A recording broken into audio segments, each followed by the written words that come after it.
Welcome to How Preschool Teachers Do It. This is Alison Kentos. I am an early childhood educator. And this is Cindy Tarabush. I am an early childhood consultant. This podcast is for parents and early childhood professionals. Let our experience and research-based knowledge become your guide. Hey, preschool peeps. Hi, peeps. Welcome back to this episode about planned ignoring. And people who are listening may be wondering, planned ignoring? What's that? Yeah. It was done. It's been done for a really long time. And that's when adults plan to ignore children's more challenging behavior or plan to ignore a situation like a child being upset about something like separation anxiety. It's planned ignoring. We're going to plan to ignore this. And that's an attempt to extinguish the behavior, right? We're going to put it out like a firefighter would extinguish a fire by not paying attention to it. Yeah, and that, you see how that would work, was right? Done for years.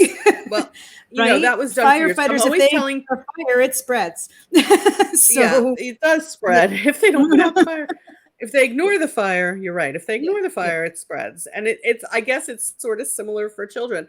Yes. But again, this was the thing to do for a really long time. We were all given this advice. I think many of us took this advice. There are people who still do it. Still do this advice.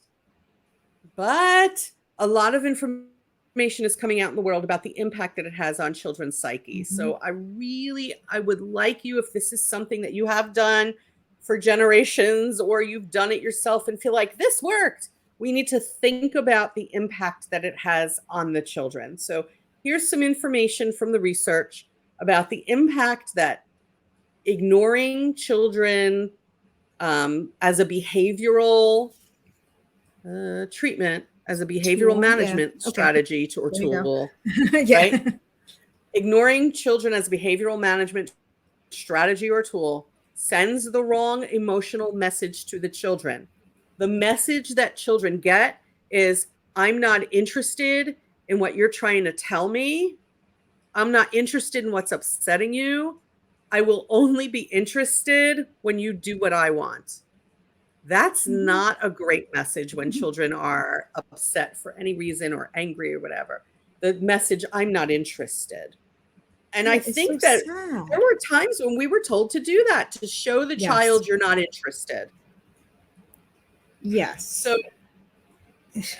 So when we do that, we think they're getting the message, this behavior is not going to be acceptable. But the message that they're getting is, your feelings don't matter to me.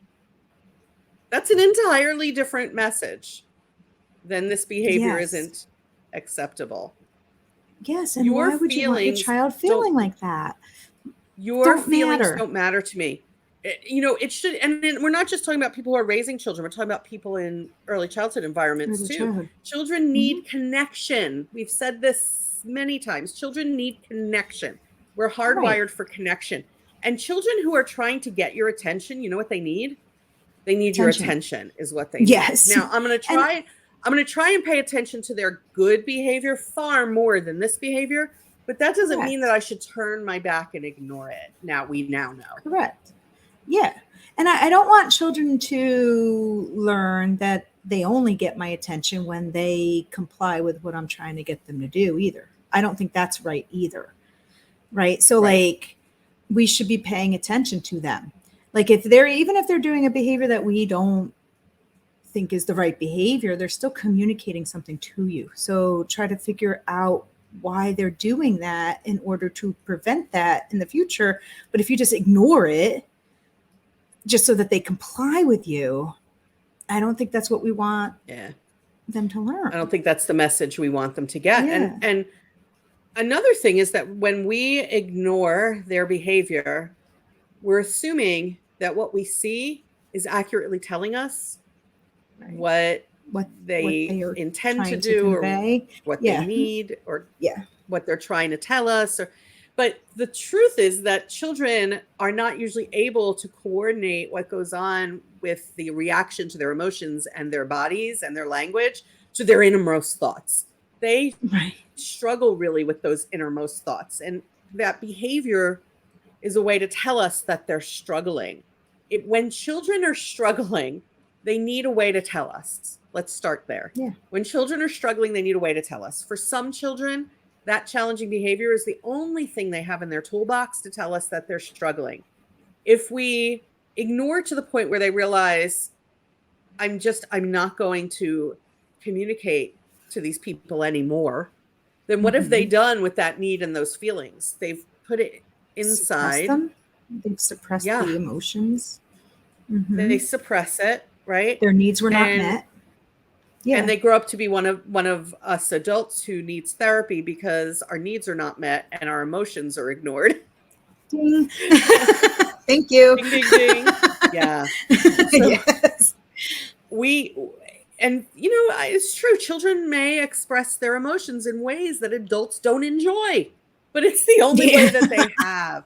So to say, I'm going to ignore the fact that you're trying to express yourself to me isn't great. And in the middle of giving this, what? Don't you want them to express things to you no matter what, even when it's hard?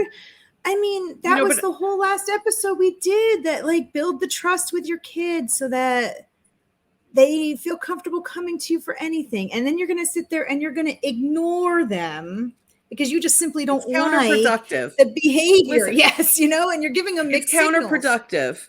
Yes. But if we're going to be honest, we didn't always know these things. True. And there were times when I intentionally ignored children's behavior and had other people intentionally ignore children's behavior. And I now realize that was not the best thing. Kind of like in past generations, telling children to stop crying or I'll give you something to cry about was not the best thing. Saying to children, don't cry is not the best way to handle it. We now know that ignoring is not best. So I'm glad that this information came out. Maybe you can do better with this young generation of children who so desperately needs us to do better. I mean, especially having lived through a pandemic and all. Well, yeah. And I think that's part of the thing, right? Is like these children are growing up with more and more mental health issues than in previous generations, which is surprising because look at how you were raised.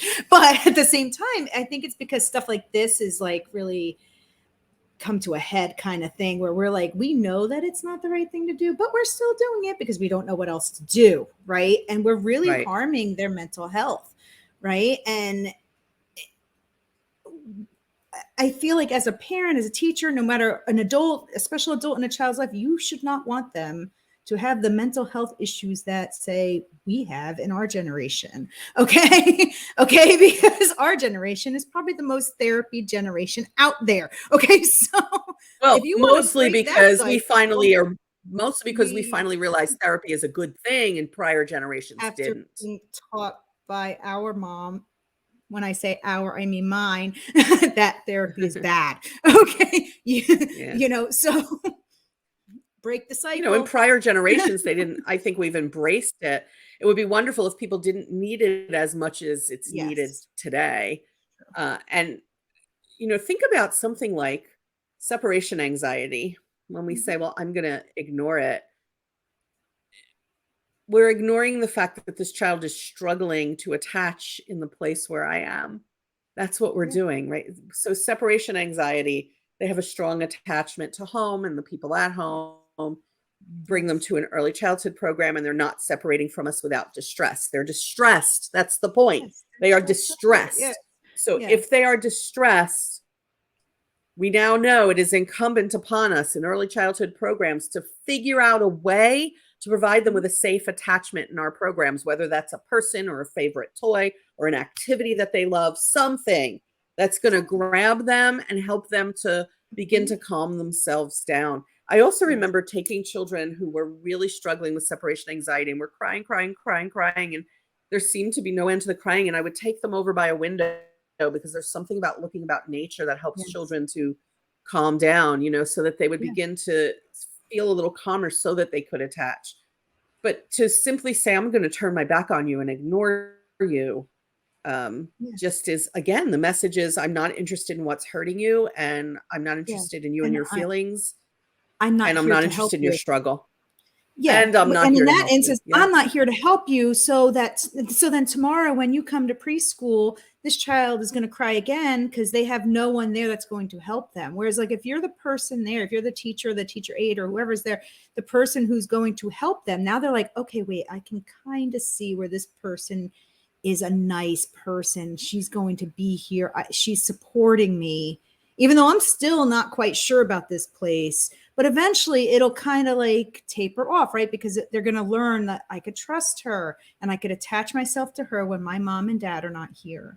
But if you sit there and you just ignore them, they're going to be like, well, who's here to help me? Of course I want to be home with my mom and dad, like. Yeah. And don't you feel like when we ignore them, we are, it's sort of like we're oversimplifying it. Like you have separation anxiety. I'm going to oversimplify it. If I don't pay attention to that, you won't cry. But I haven't gotten to the root of the problem. What's the root of the problem? The root of the problem is the child is struggling with this transition because they don't have an attachment here yet, because they don't have a way to transition and that feels comfortable, because they don't have a ritual for saying goodbye. Like, what is the reason that this is taking place? And when we're not looking for the reasons that behavior is taking place and addressing that reason, then we're oversimplifying children's behavior. We oversimplify it because they're young. You wouldn't do that to an adult. If an adult walked in and was super uncomfortable in your setting, you would want to know why and you would want to fix it. But because it's a child, it's like you oversimplify it. Go forget that. Like because they're a child, their emotions and thoughts and feelings do not matter. Like, but if an adult comes in with the same exact thing, they matter. Like, that's not, no, they're people. Children are people too. They're allowed to have those feelings. Those feelings are very allowed valid. to have those feelings. So why are you ignoring them? Like, I don't get it. One last thing I want to say about the ignoring. I want to say this one last thing, and that I think applies to families for sure, but also those of us who are in early education who really care about young children. It is stressful and it is unnatural for families and caring caregivers in any setting to ignore a child. It is unnatural. It doesn't feel good for us. It doesn't feel good for them. And your families, parents in particular, or whoever's raising the children, we are like hardwired to respond to the distress of our children. And when we don't respond to the distress of our children, if we don't respond, then we're going against our very nature, and that feels very uncomfortable. So it stresses us out, which adds to the stress in the room. Right. It's just making it into this boiling point kind of situation. It's going to build and build and build and build and build until it breaks.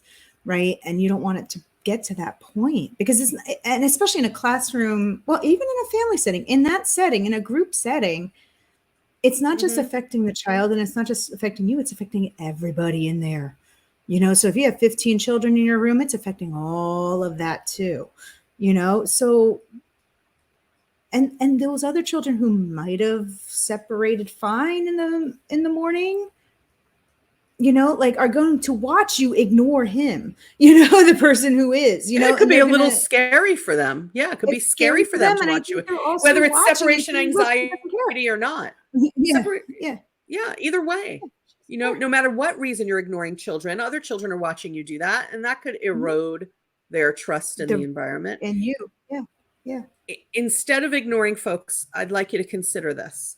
Instead of ignoring, lean on relationship-based approaches to children's behavior. Build an attachment, right? Build a collaboration with them, build a relationship with them. Let them see that you are a kind and caring person, because you can bank on that in the future. You can then, if they know that you are a kind and caring person, then you can depend upon that relationship as a means for children to be willing to listen to what you have to say about behavior, taking your advice about behavior. It's really, all learning is based on relationship, and learning about behavior and social emotional regulation is also about relationships. So lean on relationships, not away from relationships, which is what ignoring does. Ignoring detaches us instead of attaching us. It disconnects us instead of connecting us. So you want to do things that help you to consistently connect with the children. If you are a family and you're thinking, yeah, this doesn't sound so great, I want to make sure that my child's early childhood program does not ignore behavior, you need to talk to them about that. And you need to talk to them and say, I don't believe in planned ignoring. Is that something that you do here? I would do that on tours of places, right? Do you do planned ignoring? And children who are old enough and verbal enough need to know that whenever they are upset about something that happened in their program, they should be able to tell you that. We want to be sure that adults are using strategies that are like emotional connections and put us in alignment with children. And that's the sort of conversation I think that you have to have with the program to say, how do you handle behavior? How do you handle challenging behavior? And are your beliefs relationship based? But if they say, if I would start out with a very general question, if I was a family, I would start out with, how do you handle challenging behavior? And if you hear the word ignore in there, that's not good. There's a red flag. Definitely. And so you need to be in tune with what's happening in this program. When children come home and say things like, I got in trouble for doing this, or my teacher was mad because I did this, or, when they come home crying, I had a bad day, this is what happened. You really do need to follow up and contact the program and say, hey, I heard this happened. I know these things happen. Right. I'd like to know exactly how it was handled in the classroom. And that's another way that you can learn what's going on. They may say to you, honestly, they may say something to you like, we've learned over the years that the best thing we can do in that situation is ignore. Yeah. I wouldn't be surprised if there were programs that said that. I would not be surprised if they said that, actually. Not at all. Because it's still very widely going on. It is. And you have to be your child's advocate from the time they're a very young age and go in and say, I don't want planned ignoring when it comes to my child. My child needs to know that these are people that are safe and that they can connect with and who respect them and their emotions. We're not going to simplify my child's emotions that way by thinking that just turning your back takes away the underlying cause of why my child feels that way. Right.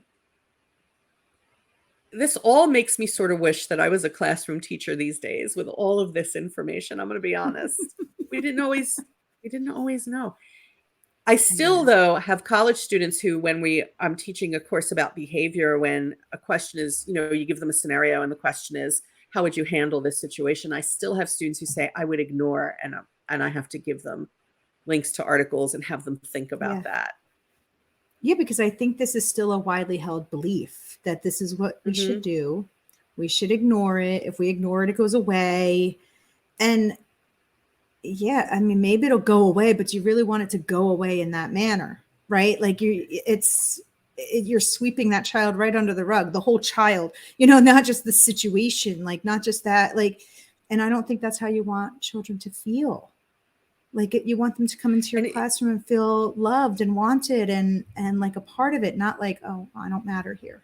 She doesn't care what I think or say or how I feel. And as an adult, if something feels unnatural to you, don't stick with it because someone else told you to do it. Yeah. Don't do it. If it doesn't feel like this is, if it's just going against every instinct you have. Yeah. And if your instincts are telling you to do things like ignore, that's not so much a natural instinct as it is a byproduct of what you experienced as a child. And always keep in mind that every day we learn new things about how children think, about how children take in information and develop their sense of self-worth. Yeah. So there are things that were done with you when you were a child, when I was a child, when Allison was a child, that were not necessarily good for our self-worth. We don't want to do that with this generation. I would like the world to be a nicer, friendlier, caring, more relationship-based place when these children get older. That would be nice. So that would be nice. Right? It would be lovely. So we have to set up that foundation.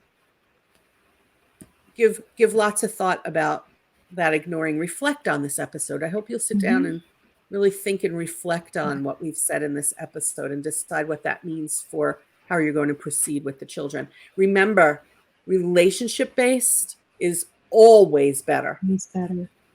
Always. Mm-hmm. Yes. It always works out better. All right, folks, go ponder that, and we will catch you next time on the podcast. Bye, peeps.